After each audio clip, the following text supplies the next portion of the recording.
Russians are back, the Shibs are back. Who else is coming back? And what else is happening in the off season?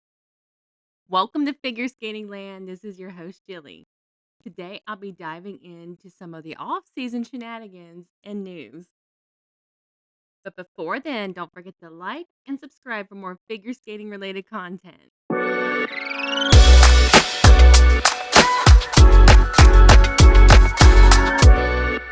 Before I dive into the figure skating news for the off season, I want to address several comments, kind of the theme around the comments that I've received lately. First, I absolutely am mortified that I mispronounced Lagudin's name as Lagudian in my last video. Sometimes, despite my last, one, two, three, one, two, three. Sometimes, despite my best efforts of Googling a name, hearing someone announce it in the rink, it still doesn't quite translate right in my brain, to my mouth of speaking it. I don't mean any disrespect. However, remember there are respectful ways to tell someone they've goofed up, and I will continue to work on it. I've also had some complaints about my speech and the way words sound that I speak. Not so much pronunciation. It seems a lot of coded responses about my accent, which is something I'm not going to get to change. That one, two, three, not able to change. So then I don't know what to tell you.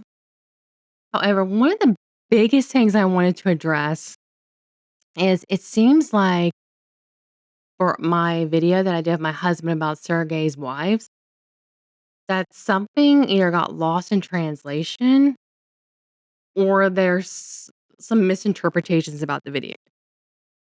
So just briefly, my husband and I did a video about the bullying that Ekaterina, apologize if I messed it up, received after Sergey passed away. And we were talking about kind of the societal and psychological factors that led for the bullying to occur and persist and be seen as okay in that time period. And we spent a lot of time discussing how horrific it was and sharing how negative opinions about it.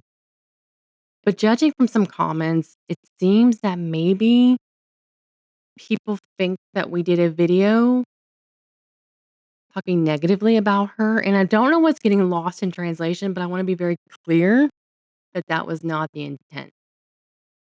But I'm also getting a lot of comments that addresses things that it claim to be in the video that are not, that are completely confusing.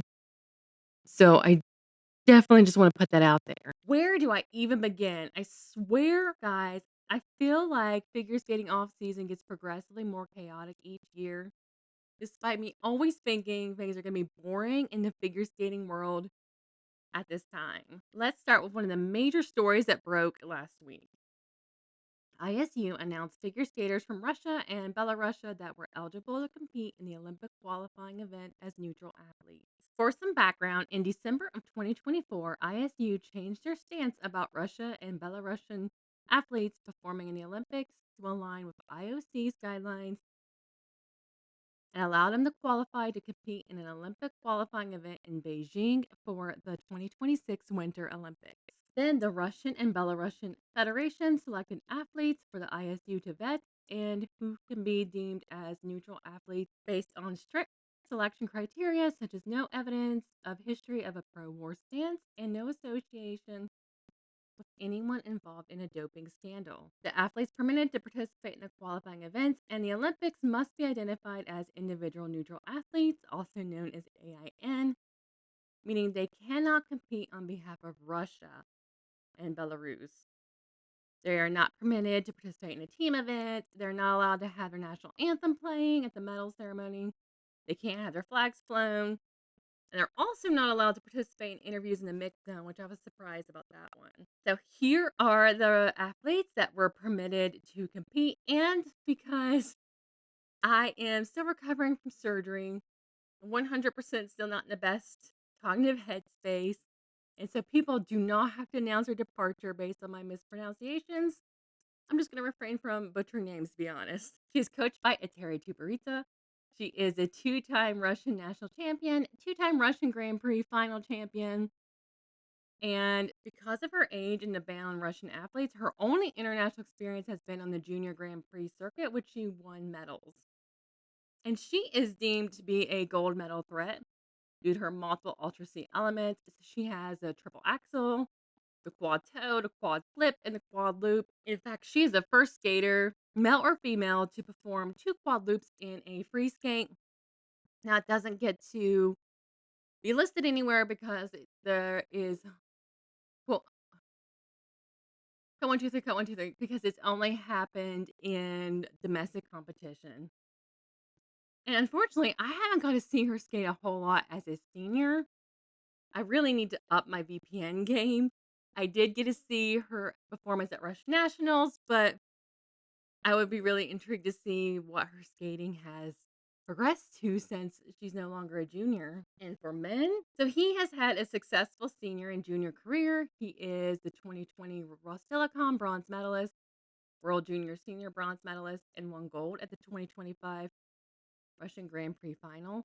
So fortunately for him, he has had actual international experience at this time. Then the alternatives, he is the 2025 Russian national bronze medalist and the 2023 cut one two three cut one two three and the 2023 Russian junior national champion. She's also known for coming up missing. That's a long story. And then the men's alternative. So he's known for winning the nationals in 2025, but what he's really known for also is he also has a quad axle. So there is the potential for there to be a quad axle at the Olympics other than Ilya if something were to go astray with their first selection in men. What was surprising is ISU denied the Russian Federation's selection of the pairs team and the ice dance team. So far, there's been no formal announcement about why they were rejected. But the pairs team, it's possible it is related to them taking pictures with Putin after the 2022 Olympics. But I'm not sure. This is just me speculating and what some of the people on the internet speculated. And the ice dance team, it is speculated it is due to them attending a Putin rally. The ice dance team expressed their confusion and surprise on social media, and Russia has decided to appeal this decision. So let me know in the comments how you think the addition of Russian athletes will cause things to shake out. I think where it's really going to shake out majorly is in the women's event. I do worry because I know this is Adelina's first international experience as a senior, and luckily she's had that junior experience already, so it's not going to be as jarring, but I imagine her first senior international debut is at the Olympics. That could be a little stressful, and in fact, this, of course, was a translated interview, so I want to specify that I'm just relying on translations here. She had mentioned that she is an emotional person and emotional when it comes to skating, and that is something she's trying to work on.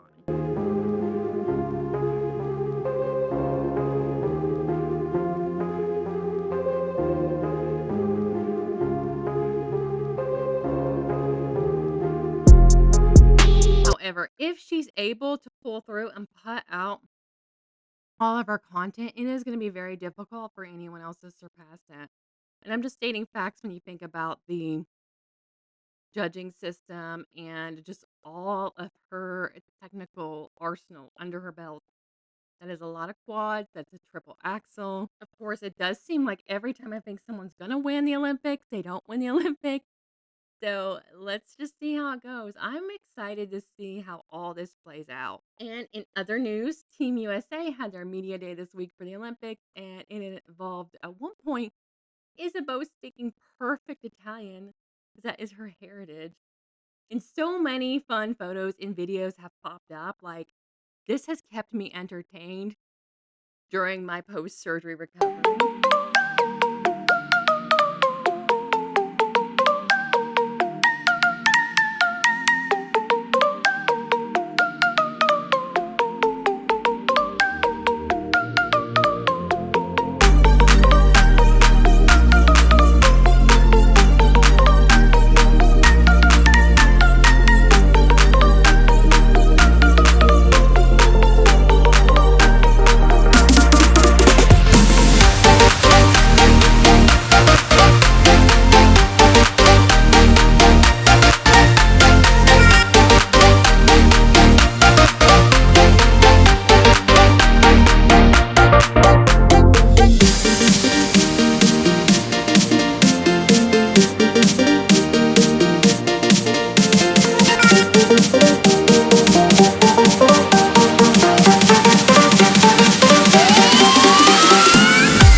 Jason Brown wasn't included in the press tour, and it's kind of awkward because he is also attending Stars on Ice with everyone involved in the press media tour at this moment. Some of the speculation is he didn't get to be involved because only the top 5 from worlds in each discipline got to participate.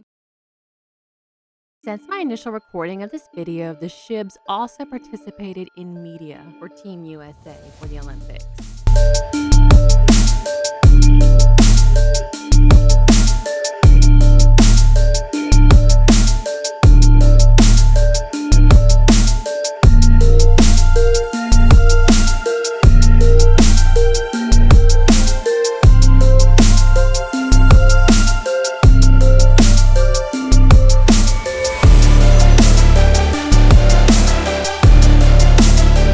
In other news, Han was on the list of athletes selected for a drug test. Is there going to be another shakeup in this off season where either a new team is going to happen or like cut 1, 2, 3, cut 1, 2, 3? Is there just going to be another shakeup this off season? And the Challenger Series was cut 1, 2, 3, cut 1, 2, 3. And the Challenger Series was announced. Legit, I will likely go to Cranberry. I already reserved a hotel just in case. I blame my post-surgery recovery. I was just like, yeah, I'm going to do this. Who knows? But I like the idea of attending kind of a small competition. And I actually really love the Skating Club of Boston's arena. You can sit anywhere in that arena and get perfect views. And it's just nice and charming. Cut 1, 2, 3, cut 1, 2, 3. You can sit anywhere in that arena and get perfect views, and it's just a charming rink, and it's just a beautiful rink. Skate America will be held in Lake Placid, New York, and the tickets went on sale on Thursday. I haven't made a decision about this yet because I am concerned about how to get there, especially in wintertime. And plus, the hotels are already booked up, and so I'm concerned about where to stay, how to get there, how expensive all these logistics are gonna be. To me, it's just not gonna be worth it if it's gonna be very costly to get there, very costly in terms of getting a plane ticket, then a rental car because there's no direct flights. Although I've always wanted to see kind of the Lake Placid area because it used to be, it's an cut 1, 2, 3, cut 1, 2, 3. It's an Olympic arena. So I think it'd be really nice to see that. But I also just don't wanna spend tons of money. So we shall see. That is on my possible but not sure list because I would rather save the money and take that money and go to Prague for World. Isabella Flores has been soft launching her new partner. One day we'll find out. Here are some off-season splits with some messiness behind it. Here are some program announcements. Transfers and unapproved transfers.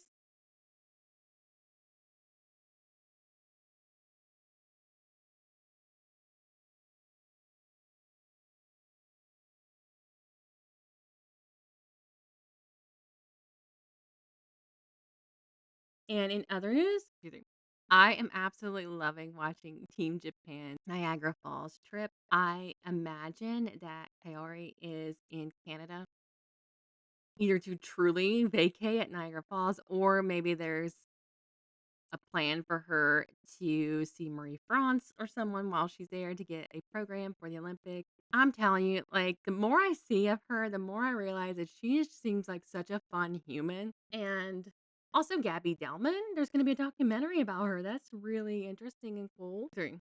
Laurence and Cizeron participated in an interview, and Laurence mentioned that the allegations are against Nick are false and unsubstantiated, and that she supports him 100%. And then Cizeron talked about how difficult it was for him to watch his friends suffer. Do they not have a PR person or any media training person to help them kind of figure out ways to word things? Because to me, that interview just really left me going, ugh. Man. All right, y'all. Sorry for this speed session of the news. I really wanted to just talk about it because I have no one that likes figure skating around me. But it's a little bit more brief than usual because I'm still recovering from surgery. And by the time this gets released, I'll be back from watching Stars on Ice, and I'm excited to share that experience with y'all. Don't forget to like and subscribe for more figure